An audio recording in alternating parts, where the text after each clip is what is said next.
Thank you guys for coming back again for our next episode of the Yogamentary. I'm here today with my boy, D'Andre Clayton, also Chakra Strong today. And I'm really inspired. I'm really excited to be able to meet with him, to hear his journey, to hear where he's coming from, to see and hear what he's doing, what he has planned. Because this dude is doing a lot of things. This dude is doing some really inspirational things. So, my man, I am super excited to have you today, bro. Let's get it cracking, man. Let's do it. Instagram. What about yoga? Instagram world, man. Yeah. It's gone crazy. Yep. Right. Both good and bad. Yeah. Right. This is true. People are doing it for the gram. Mm-hmm. Yep. People are succeeding in their careers because of the gram. Yeah. Yoga wise. Like real succeeding. Right. Yeah. There are people getting injured. Yep. Because they're doing it for the gram. Yeah. Right? Yep. I should be guilty of that. I should admit the fact that I've gotten injured doing a fingertip crow. Yep. For a picture. Yeah. That's it. Yeah. So Instagram, man, what's your opinion on it in terms of yoga? How do you utilize it? What do you see? What are some of the pitfalls, etc.? Expand on that, bro. That's an interesting question. That's a question. Yeah, it's a super interesting question. I started out like that when I first started using Instagram. Mm-hmm. I was kind of just on it, doing it for the gram. You know what I mean? Right. I would basically just set up the camera, not even really do a flow, man, but just like set up the camera and just pop into a handstand. I got the picture, cool. That's it. Right. That's my practice for the day. As long as I got the picture, it's cool. Got the post, put it up there. Yeah. Then I started as I've evolved as a teacher. I started to realize that people weren't coming to my classes because of all the crazy shit I was doing. Mm-hmm. You know what I mean? Like I would be doing handstands or trying to do one-arm handstands or doing like, all kind of headstands with, one arm, whatever it was. Right. And basically the more I showed off, the more the average everyday person was kind of like, yeah, it's cool, but I see what you do on Instagram. I don't think I can ever do that. I can't do that. Yeah. Yeah. It's nice. Good for you. Yeah. And I've always wanted to inspire people to take yoga more. Right. For two reasons. I had like the shallow reason of like that was my career and I needed people to come to class so I could make money. Right. And then two, the deeper reason was like I actually really wanted to teach people. And I was fascinated by why people didn't do stuff and why people did do stuff. Right. So that became the basis for how I started to kind of reshape my Instagram. And I said, most teachers are just kind of like doing like, they're just doing poses and they're just showing how crazy their practice is. But I kind of want to reframe it from a teacher standpoint because my practice has really nothing to do with my students' practice. True. Like how I teach it doesn't really, like, if I'm doing this, maybe they don't want to do that. Or maybe they do whatever, you know what I mean? But I have to basically like come outside of myself and look at them and see where they are and what their goals are and then meet them where they are. So it kind of reshaped how I did my Instagram. So I started to kind of reframe it as more of a, like, it's from a teacher's perspective. Right. And every now and then, just to kind of show you I am physically practicing. That I am dope. I'll throw something in there. This. You know what I mean? Yeah. Just as a little bit more as like, oh man, he really can. Like, and I think it's an interesting take because I think in class, when I demo stuff, depending on who's in the class, I'll kind of downplay it a little bit just so I can meet people where they are. Sure. Because like I said, if you just start kicking up or if you just start doing stuff like with no struggle, the people who struggle with that are going to be like, yeah, that's cool. You can do that. Right. You know what I mean? Right, but I can't. And then that's where people just pause. They don't even do it. They don't even attempt. Right. You just sit there and watch. Or that's it, man. And they're watching their phone. That's it, dude. Right. Yeah. Right. So I was able to kind of reframe it from a teacher's perspective. And every now and then I'll just throw something in there that's kind of dope, just to be like, oh yeah. Yeah. Like, why not? I can't do it. Yeah. I can't. Do it. Has it helped your business out? Has it led to like opportunities for you? Has it helped you to connect with people? Yes. Yeah. You know what? For me, it hasn't. Instagram hasn't been my strong suit as far as like business. Even when I put stuff on the internet, it doesn't. I don't really get, if I have a retreat or if I have a workshop or whatever I'm doing. Right. Usually when I plug it on Instagram, it's usually not. It doesn't get me direct. Right. Sales or engagement. Right. It helps people to see what I'm doing. Sure. Which is cool. And then my success has been from personal relationships.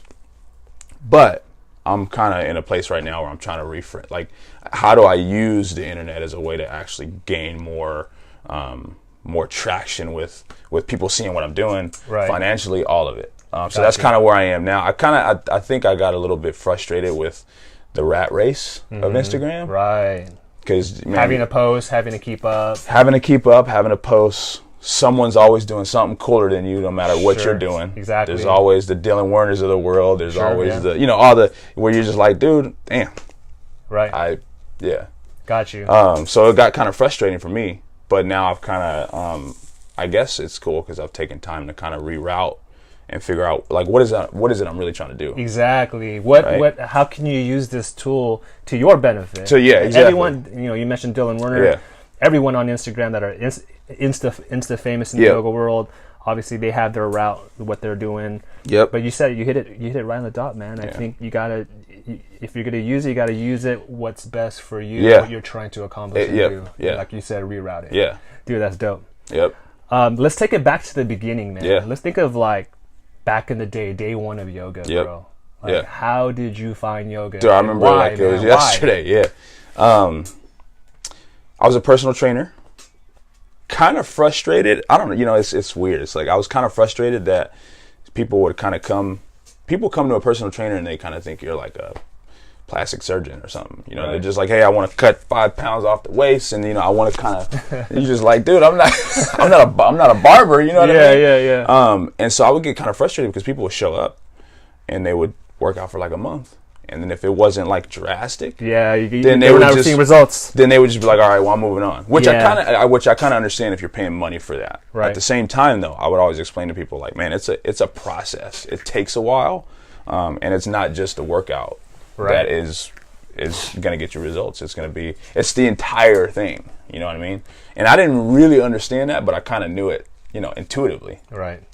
So I got kind of frustrated and was like, you know what? Let me get more certifications, so I can know more about what I'm talking about, so I can figure out how to inspire people to kind of do the whole package. So I started doing nutrition certs and stuff like that. And then I was like, I heard yoga was kind of cool. I didn't know anything about it, though. Like 99% of the people out there thought it was just stretching. Right. You know what I mean? Oh, I'm going to go learn how to stretch, build my mobility. And when I found Core Power, and the first time I went there, I was a little bit intimidated.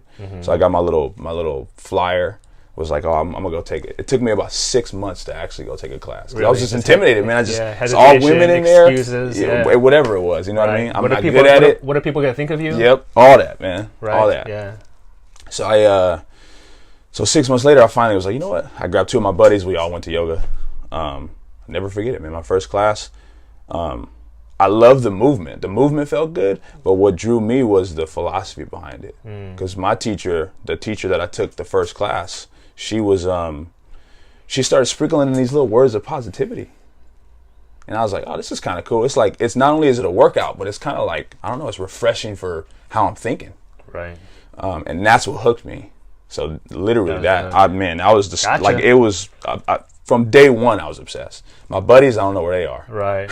They're like, I don't know about that, man. They came back like one more time, maybe. Right. I haven't seen them in a yoga class. There was not enough cute chicks in there for them. That's why they're like, nah, man. I'm going back to the gym. We're going back to the gym. Yeah, right. And we took a beginner yoga class. So it was 5 people in there. Gotcha. It was us 3 dudes and an old lady over here. Right. And then another person over here.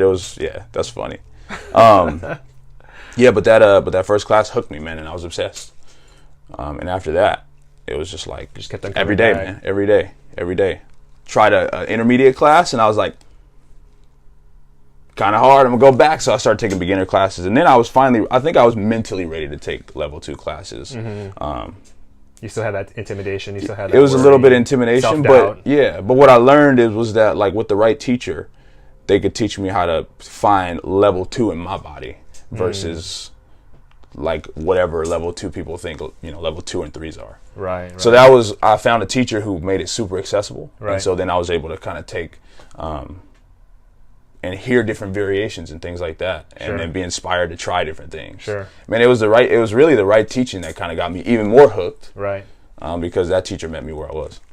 Awesome. Yep. And then how about the people in the community? How did you like eventually like assimilate or like feel like you fit in? Because I'm sure, man, walking into yoga, like you said, for sure, even for me, man, and that's what's cool about me and you, man. Like when I met you, like I was like, ooh, he's my people, man. Like We speak the same we language. speak the same language, and Yeah. we're yoga nerds at the same time. Yeah, You know what I'm saying? yeah, Like, yep. and I can talk to you like I'm talking to like one of my homies, Yep. right? Yep. But in the yoga world, that's not the reality. Yeah. There's other different people out there, so Yep. to say, and a lot of females. Yep. Not a lot of dudes. Yeah. And so yeah, man, how did you navigate through all that? You know what, man? In core power, that's where I teach mostly. I think they've done a fantastic job of making yoga accessible. Mm-hmm. And so I feel like that community, as I went, met me where I was. Right. And I felt like I fit right in.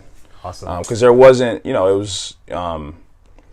was as an athlete and as someone who went to the gym and lifted weights, it was something that was like that style of yoga, power yoga it was a little bit more up my alley. So the people who took it were the same. It was people that were very similar. Gotcha. And so I felt like I fit in right away.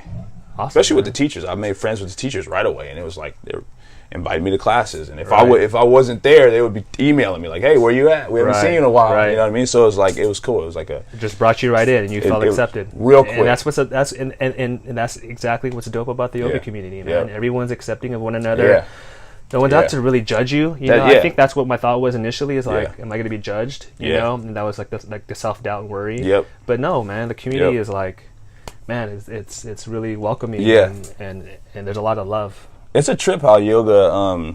I just feel like it's a common denominator, and everybody's just kind of like, I mean, people that I never would have even said hello to For sure. back in the day, dude. Yeah. I'm freaking like, you know what I mean? I just see people in a different light now. Absolutely. I see everybody through that lens of yoga versus like, what kind of person are they? What kind of, you know what I mean? Yoga helped me understand everybody has tension somewhere. Right. Everybody is learning something. Everyone Everybody's has their going own through journeys. something. Everyone's going through their own. Yeah. So you kind of just look for, I don't know, I just look for that in people now, man. So it's cool. That's awesome, man. Yeah, man. So, Chakra Strong, right? Chakra here, man. Strong, baby. Like, you've built something from the floor up. Yep. Right? You built a clothing brand, a yoga brand that has been really flourishing and doing Yeah. well. You've been putting your heart and your time and your dedication into Yep. it. I see what you're doing. I see your stuff out there. Yeah. So first of all, man, like, congrats, man. Thanks, I man. know it's a Appreciate grind. it. From Yeah. business owner to business owner, man. Dude, for real, man. It's a grind, dude. It's a grind, Yeah, man. yeah. And you're doing it. Yep. And you're staying consistent with it. Yeah. You know what I mean? Let's go back to day one with Chakra Yeah. Strong, man. Yeah. Like, what's up with that? Like, what inspired you? Yeah. First of all. Yep. And then, what were some of the beginning stuff that you went through? I love this story because it's such a story of like how you just trust your intuition with things and you just go and then things make themselves clear. Right. You just start going and things make themselves clear. Right. I would say that when I first started teaching, loved teaching. First of all, I left my full-time job. I used to work at Costco. Costco's a pretty solid job. It's a pretty solid job. It is. They take care of their people. For someone who, graduated from high school, didn't finish college. Right. It was a spot that I landed in, and it was Right. like, damn, the growth is kind of there. It's cool. So I had a buddy that worked there too. yeah. So I left. I started teaching. I loved it so much. Left Costco, started teaching full time. Full-time grind. And as I started teaching, I was like, man, I love this. Like, I think this is what I was born to do, is Right. teach. Teach yoga, but teach, and I say yoga with a small y, as in like instructing a gym or a studio yoga class. But I felt like really what I was teaching was like people to learn more about themselves and introspection, because that's what I got from yoga. So so when I would teach, of course, we talked about the whole Instagram thing, and I was doing all these crazy handstands and stuff.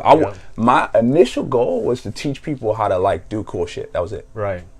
Me too. You know what I mean? It was just like, dude, Because that's what we like to do Yeah, that was- initially, yeah. right? Handstands, arm balances. Yeah, let's do it. Yeah. Right? I'm gonna teach that too. And it was funny because I wanted and this was super shallow, which is kind of funny to think about, but I was like, dude, I want to have people in class just kicking up. Yep.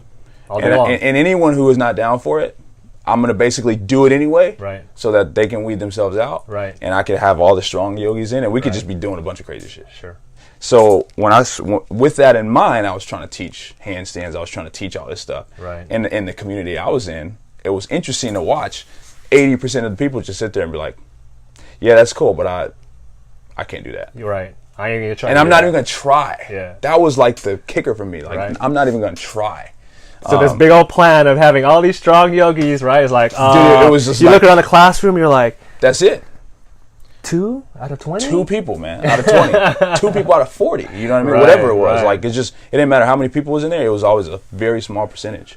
So that kind of frustrated me. Not on their point, but I was like, what can I do to inspire them to start to try? And then that's where I started to get a little bit of a deeper mindset of teaching. Dude, it's not even about that. It's about seeing people take the first step and then seeing them continue to do it. Right. So I started teaching handstand workshops, and then I learned that people were scared of handstands. So then I started to wrap my handstand workshops like, it was like, dude, this isn't even a handstand workshop. This is a fear workshop, learning how to deal with fear. And that's when it was life born. Stuff right there. Yeah.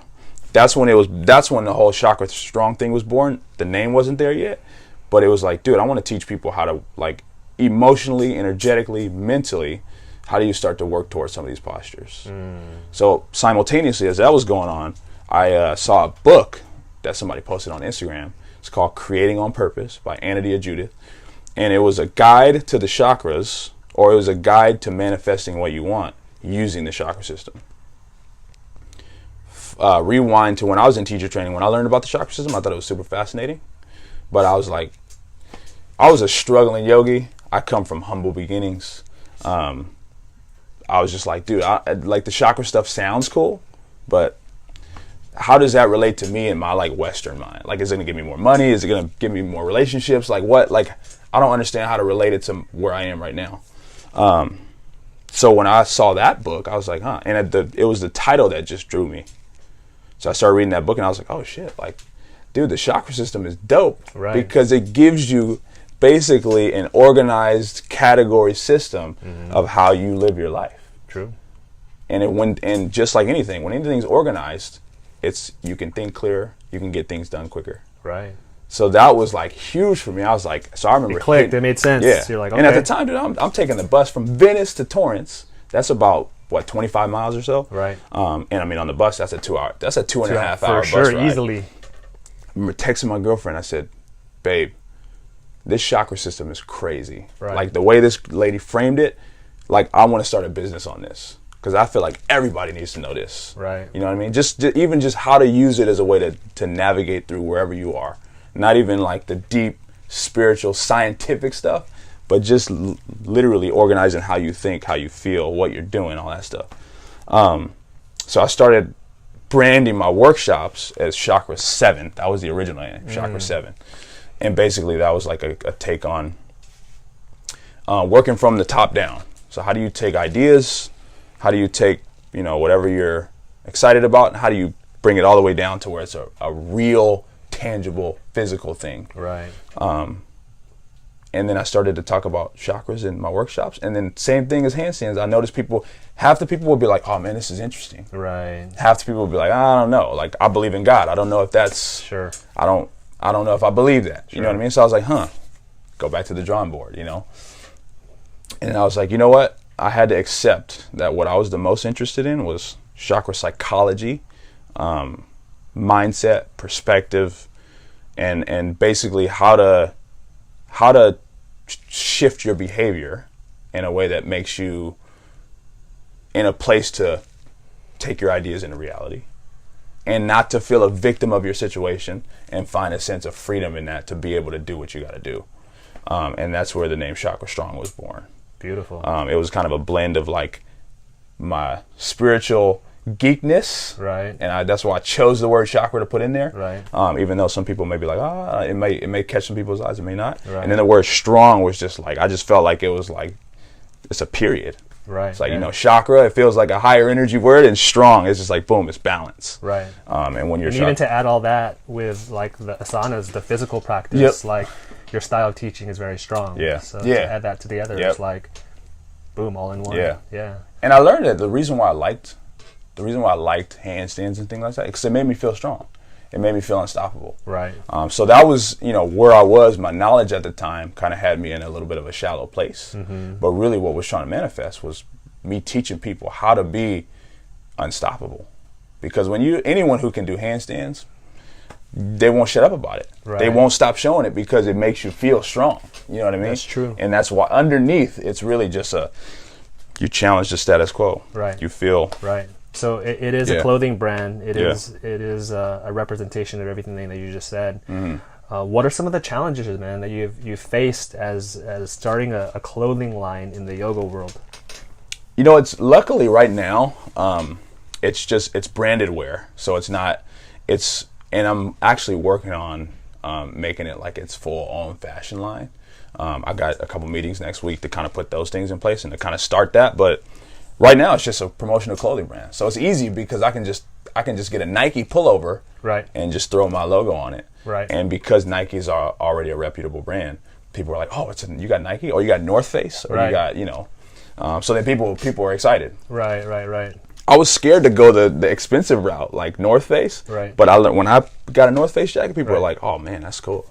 I want one." Right. So it's been kind of it's been kind of smooth right now. It's just basically just for the brand of Chakra Strong, which is basically a brand of yoga and workshops. But I'm working on the fashion stuff, which I'm excited about. Right. My challenge with that already that I'm anticipating is how do I not get into the world of like just trying to put like pretty girls on it and shallow, like only certain fit people. Like I want to make it a brand for everybody. And so, as someone who comes from humble beginnings, right, how do I not fall into the trap of like, oh, I gotta, like, it's about making money, so I gotta like find like the best looking people and put my brand on it. Right. How do I stay true to the values of like, dude, this system is for everybody. So right. That's kind of what I want. And I want the fashion to be the same thing. Got you. Okay. So it's a combination of workshops, retreats, fashion. Yeah, all kind of stuff. Yeah, yeah. It's a way of living. Right. And the cool thing is because it didn't start off as a clothing brand, there's a story behind it, and really the work is the workshops and the experiences, and then the clothing brand is to remind you of everything, duplicating and replicating the experience that you have gotten from a workshop or from a training, all that stuff. It's a beautiful connection right there. Yeah. You teach at numerous studios, obviously Core Power, and to name a few. You have your own clothing brand.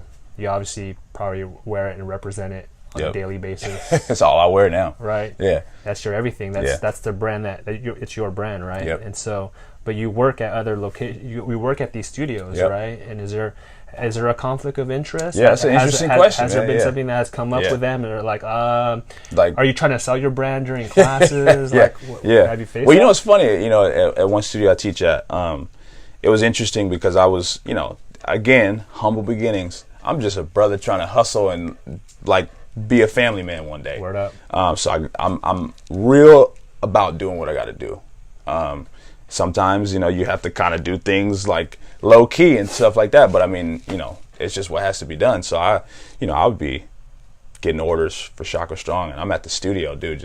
I got 20 bags behind the desk. You know what I mean? And I'm passing out bags because people ordered it, and I don't have money to ship it. Right. You know what I mean? So I'm like, hey, come to the studio. I'll give it to you there. Right. And so I kind of got a little bit of trouble for having, Chakra Strong merch all over the studio. All over. But I told him, I said, hey, man, I'm just, that's just what had to be done, but I totally understand. I believe that yoga is all inclusive, and I do believe that every philosophy can be blended together if done right. So I know that when I'm in a yoga studio, I respect that studio, and I can find a way, like Chakra Strong is what I teach, but I can always kind of repackage it in a way that merges with the brand of the studio that I'm teaching at. Right. Okay. And I figured out how to do that. Yeah, because obviously there's conflict of interest, and it sounds like you found a good balance with that. At the same time, respecting the space where you're at. Yep. Yeah. Because ultimately, I'm in their space, and so as long as I'm there, I understand that I have a job to do. But I do explain to them that, hey, like, this is. Like, Chakra Strong isn't just something I'm using to make money. It's a philosophy that I've adopted that is the basis for how I teach. So even when I'm teaching at another studio and using their model or their way of teaching, there's still Chakra Strong still bleeding through. Right. Because that's the place that I'm teaching from. Got you. Cool, man. Yeah. That's respect right there, man. Yeah. So I think it all can blend together. I'm a big believer. I agree with that too. And as much as we can kind of think of it as conflict, or hey, you're eating into my. It's like, nah, man, we can make it work. Right. We can make it work. We all can eat the same pie. Yeah. Because I'll bring people. Right. You know what I mean? Like, sure. I'll bring business, and we help each other. It's a partnership. Exactly. Yeah. That's it. That's kind of how I view it. That's how it really should be right there, man. I think that's the heart of yoga right there. We're all partners. Right. And if I support you, right, and you support me, right, there's no lack. Right. You know what I mean? It becomes lack when I'm like, no, this is mine and that's yours. Straight up. Right? Like, hey, dude, go to Mike's class, go to Mike's workshop, see what he's about. Right. Blend it with my philosophy and what you got going on. And then that's just more knowledge. More knowledge, more to make yourself a better person all around. Yep. You speak about your workshops. Yep. What are some of the exciting things that you love about workshops? What are some of the challenges that you face with like having the logistics of starting a workshop? Yeah. Man, that's not easy. Yeah. Right. You're basically creating something from the ground up here. Yep. Right. Yep. And then trying to get people like, hey, come on. Right. Yeah. And the same thing with the retreats. Yeah. Right. Yep. You're doing some big things with that. Talk about all of that. Yeah. Man. I know because you have some big plans there. Cool. The workshops are that was really what kickstarted my love of teaching. Right. Because our classes are cool, and I love teaching a good asana class. I love teaching a good yoga workout and a good energy balancer. But dude, workshops is where people learn, man. Right. I've learned that I can educate people on how they can use yoga in a deeper way in life through workshops. More time, deeper concepts. So what I do right now is I package, just like I told you about the handstand thing.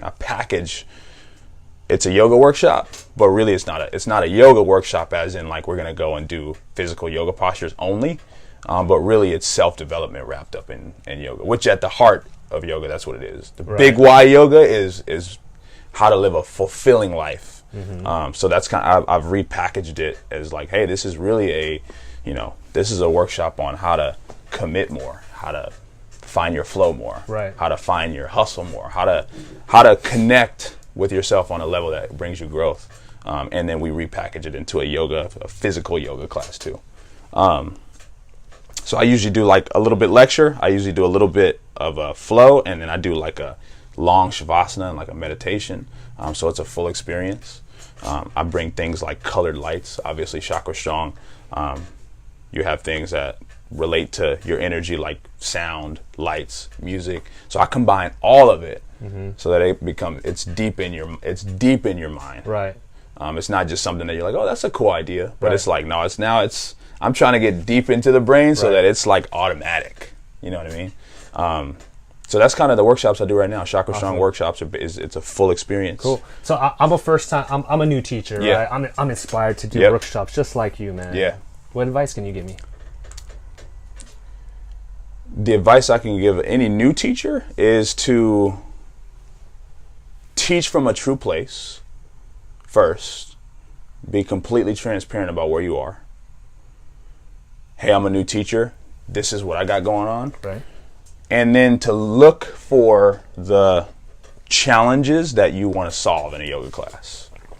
Because the basis for my whole entire business and the way I teach all stem from how do I get people to kick up in the handstands? And even deeper than that, it was like, what's the psychology that it takes someone to say, you know what, I'm going to try it. And that became, that was the problem that I wanted to solve. Some people want to solve, educating people on their anatomy more. Or some people want to solve, helping people work through trauma. Whatever it is, whatever problems you see when you teach, take inventory, or take notice of that. And then that becomes the deeper teaching that you offer. So workshop on, and it doesn't have to just be physical. It can just be like, hey, workshop on the psychology of how you can use your strength to do better postures or whatever it is. And that's it. Awesome. Look at the problems that you want to solve as you teach. What frustrates you as a teacher? And then how do you solve that problem? and that becomes your workshop. That's it right there. Or your deeper teaching, whatever it is. Right. And it's just more. It's just more than the asanas. There's a lot more than that. Man, sure. it's deeper than because that. there's something that drives what people do in postures. Right. So, yeah. So that's How many classes? Do you take inventory of how many classes you've taught? 2,500. 2,500. Yeah. That's a gang. But 20, plus or minus, but around 2,500. 2,500. So over a span of how long? 5 years. 5 years. Yeah, 5 years. Wow, man! Congrats, man. Thanks, man. That's a milestone right there. That's actually my childhood address right there. 2,500. 2,500. There we Penny go. Street. That's crazy. Yeah. Good for you, Yeah. man. You're a male teacher. Yep. Good-looking man. Yep. Right. Room full of women. Yep. Right. It's a real thing. That's a real thing right there, right? Yep. How do you balance all that, man? How do you? That's a good question. Let's be real. You know what's funny, man? What's funny is that when I didn't have a car and I would take Uber, dude, every male Uber driver that I got, when you're in an Uber, the conversation is always, hey, how's it going? Where you headed? Right. Oh, I'm going to work. Oh, where do you work? What do you do? I teach yoga. Oh, you teach yoga? Man, there must be a lot of girls in there. Right. That was the question that always came. Yeah. You know what, man? Years ago, I decided that if I wanted to take this serious, I had to view every single person, no matter who they were, what they looked like, minus my girlfriend. I have to view them as someone who deserves to learn more about yoga and not someone that has to be a part of my agenda. I've seen and heard stories about different guys. I even had my own struggles at first. Right. And it was just like, dude, I can go down this path of like being the teacher who has a bad reputation for wanting to teach with his shirt off and wanting to get with girls. Or I could be the teacher who's professional and who kind of gets looked up to because he holds his own. Right. So I made that decision right. pretty early on, because at first it was like, dude, you got girls everywhere. Right. You know what I mean? And then you couple that with me as a little boy being shy, and now I'm in a place where I'm teaching and women are they come to my class in bunches. Right. You know what I mean? Yoga pants so all I day. had that moment where I was like, man, this is crazy. But then I was like, you know what? If I want to be taken serious in the long run, right? Everyone deserves to have a yoga experience and not be a part of my own agenda. Absolutely. So I made the decision to just take it serious, and I mean I can notice it, but it's easy for me to just and I have a girlfriend now, so that makes it way easier. Right. But when I was single, it was still just like, hey man, like, could this person, like, do I want to potentially not have this person ever take my class again, or give yoga a bad name? Right. Because if they have a bad experience with me, if something happens, you got 2-3 girls in the same class, they find out about each other. Now yoga has a bad connotation because they associate you with yoga. Mm-hmm. You know what I mean? Every time they take a yoga class in the future, they think about you. Right. So I mean, I thought about that. That's how my brain works. Right. I jumped ahead and I was like, you know what? Let's go ahead and just make it professional. Spoken like a true professional right there, man. Because I'm sure that can be challenging as a male teacher right here. And you're good at it. You're confident in it. Yep. But I will say this. My girlfriend was someone who was a student. Right. And I was interested in her. Mm-hmm. So I don't think there's anything wrong with that. I don't think it's like a no-no. Right. But I was able to talk to her and be like, hey, like, I respect you taking class. Mm-hmm. I'm attracted to you. Mm-hmm. And I would rather you come to my class and we can still be cool and be friends. Right. But I want to tell you this and see how you respond. And if you would rather just be friends and come to class, totally cool with that. Cool. I felt like I handled it like a true professional, which like is cool. You set the boundary. You put it on the table. This is what it is. Yep. That's respect right and there. And that, so I think it can still be done as long as you think about the yoga. Like the yoga has to be the main priority. Right. And it worked out. And luckily she was interested. Right. So we were able to kind of make it happen. But I had to really think about my approach. You have to, man. You got to think about your approach. Sure, early on, man, before you thought about your approach, right? You're like, oh, dude, I was man. As a single dude, man, that's what I'm saying. You just yeah, and it's funny because as a guy, you know, we struggle with ego challenges. You know what I mean? Yeah, for sure. You're just like, dude, she's about it because I'm a teacher. Yeah, it's an honor. Yeah, you know, I see how these guys like Bikram, right. Dude. I see how they went off the hinges, man. Because if you give into that, it's a done deal. Done deal, man. If you give into that, dude, that's a whole path, and that's the path I didn't want to go on, man. Right. Thinking that I was all that, and thinking that I was like, you know, some gift because I'm giving something that people are like grabbing. No, man, I had to. You gotta cut that off. I gotta cut that off, man. It was early good for you, too. and good for you, man. Early on, man, because it can ruin a lot of people's careers, and especially like for you. You said you decided to take that leap of faith and change careers and become a yoga instructor and get paid for it, pay your bills doing this, and man, you can't be messing with women like that, or you know, putting your career in jeopardy. Yeah, you know, it's you know, you can't further your own agenda, right? At the expense of really what the goal is, man. Absolutely. And that was like it matured me. Yeah. Because I made the decision, but then I still struggle with it. Right. And then it was like, nah, dude. Like every time you feel this urge to do it, you're like, nah, man. You got what's more important, the yoga, or you just trying to like get at this girl? Right. You know what I mean? Right. The yoga is always way important. Way more important because it has so much more value in the long run. So like period. Yeah, period. That, like no questions asked. So now it's like it's a no-brainer now. Like it just feels like hey man, it's a skill that has been developed where I can see a girl, think she's cute, and that stops right there. Right. Then I put the yoga lens on it. It's like, oh, that's a person who wants to further their mindset. They want to grow. They want to transform. Mm-hmm. So I got to hold them to that standard. Gotcha. Yep. Mm-hmm. Let's do some quick fire question and answers. Cool. So whatever comes to your mind, just do it. You know what I'm saying? Practicing, do you use a yoga mat just a mat, or with a towel or not with a towel, I should say? That's it. You know what? It depends on quick fire. The day. That's it. It depends on the day. If I'm not big on yoga mats, so I mean, like I'm not big on like I practice yoga with no mat. I don't care. So if I have a towel, I throw it on there because it's convenient. If I don't, let's go. Okay. Yeah, I don't use a towel. I don't ever use it. I love the feel of the mat. Yeah, it's man, when you get the good mat, you get like a Lulu mat or something that's clean. Right. Man, that it just feels Lulu solid. Fan. Yeah. I'm a Jade fan. Okay, yeah, Jade is cool. Yeah. I like it. I love all grip. Of them. Yeah. It's just like you're stuck, man. Yeah, you're stuck. Yeah, in the towel I feel like sometimes it inhibits. Yeah. And that could be slippery too. It can be slippery too. So people always spraying that water bottle on their face. Oh, dude, when I started practicing yoga, towels weren't really around, and at CPY, man, everyone's like, man, rolling out there. Dude, I know we're doing rapid fire, but the spraying of the bottle, man, in the middle of class, man, it's just like, oh, in the middle of the class, man. For real. Hey, class, we're talking. Like, all right, hey, but.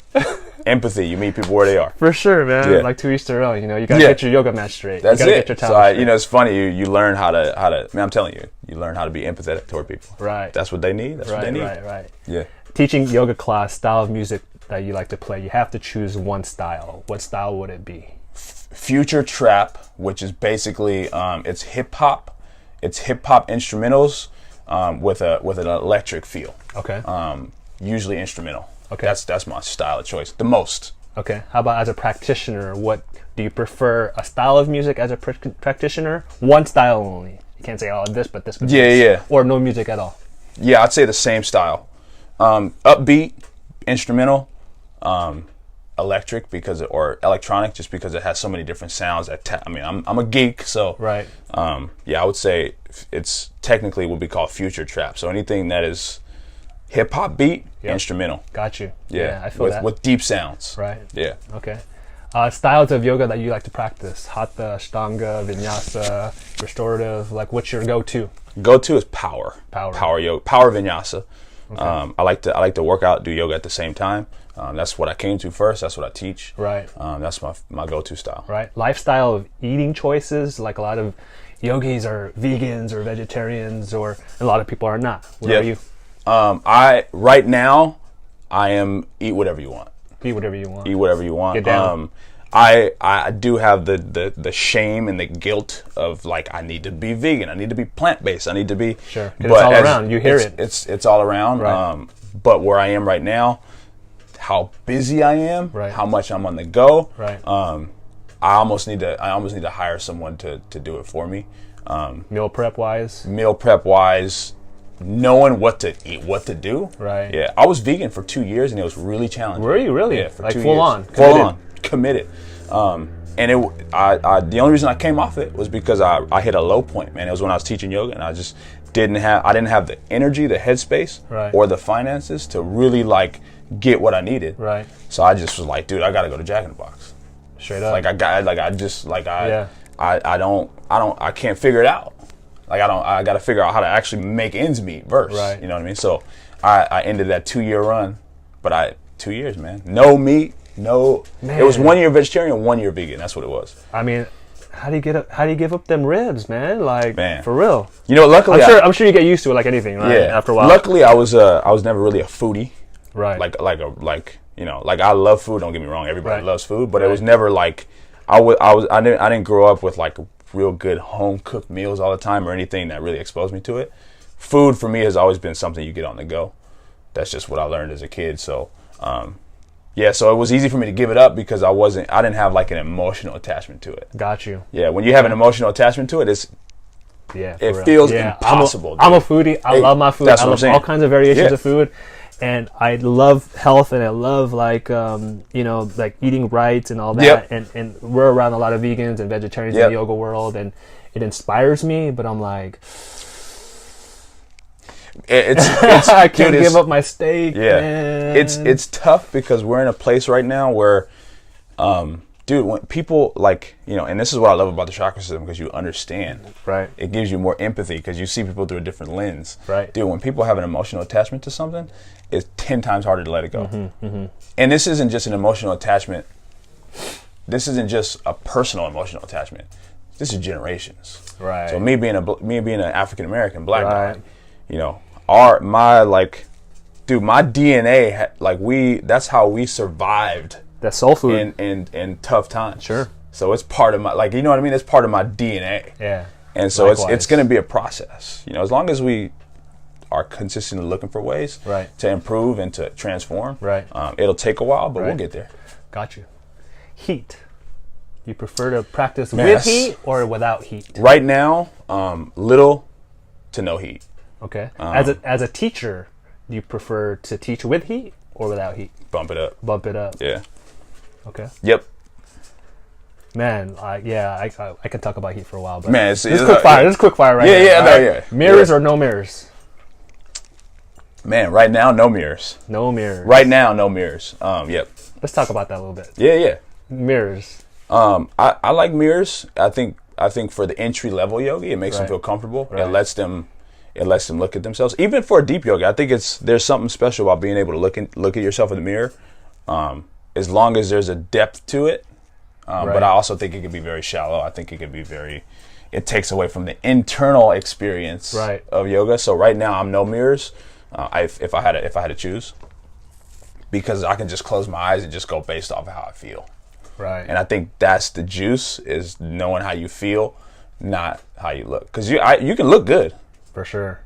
Like I can do a posture that looks like, damn, okay, yeah, he's aligned. Right. But I know how to fake the funk. Right. So you got to feel it internally. Right. And I think no mirrors helps you do that. Yeah. Personally, I prefer no mirrors. Okay. Yeah. The mirrors they help all the positives, like you said. For sure. Help, but if I have to choose, I'll choose no mirrors. Yeah. Because distractions. Yep. And my mind wanders off sometimes. Yep. And I don't like that. Yeah. You see other people. It's just it can easily. You see people's wobbles, and it makes me wobble when I'm perfectly. I feel like I'm perfectly aligned. All of a sudden, I start to wobble now. Mm-hmm. Yeah.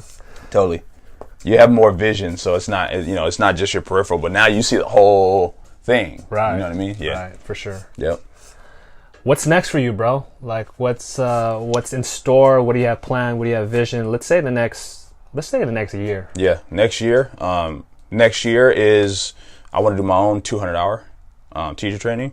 I want to do my own. So right now I do retreats, but it's with a partner, and it's just a yoga retreat. But I kind of want to do a Chakra Strong retreat that's specifically branded and done a certain way. Sure. And that's kind of the two big things over the next year, the retreat and the 200 hours that I want to put together. Nice. Yeah, man. Cool. Yeah. For all your people, our people out there, where can they find Chakra Strong? Where can they find your personal stuff out on the internet? Anything you want to throw out there? Cool. Yep. Instagram, and it's funny, I'm going against the entrepreneurial rules right here, but Instagram is One Humble Warrior, all spelled out, O-N-E, Humble Warrior. Facebook is my name, D'Andre Clayton, and then how do you spell that? Yeah, D'_A-N-D-R-E, Clayton, C-L-A-Y-T-O-N, and also Chakra Strong Instagram, Chakra Strong, all one word, C-H-A-K-R-A, Strong. And that's it. And then that's where they can buy your merch too? Merch is just shop.chakrastrong.com. Perfect. Yep. And Nice then the Chakra Strong website to kind of explain everything that's coming with Chakra Strong is coming soon. But Beautiful. man. it'll chakrastrong.com, that'll be it. Right. So you guys heard it for right here. My boy D'Andre Clayton, Chakra Strong. Thank you, brother, for taking your time today to share your story, your journey, your vision, what you believe in, man. Yeah. Keep on doing your thing. Okay, thanks, man. Yeah, man. Appreciate it. Thanks for having me.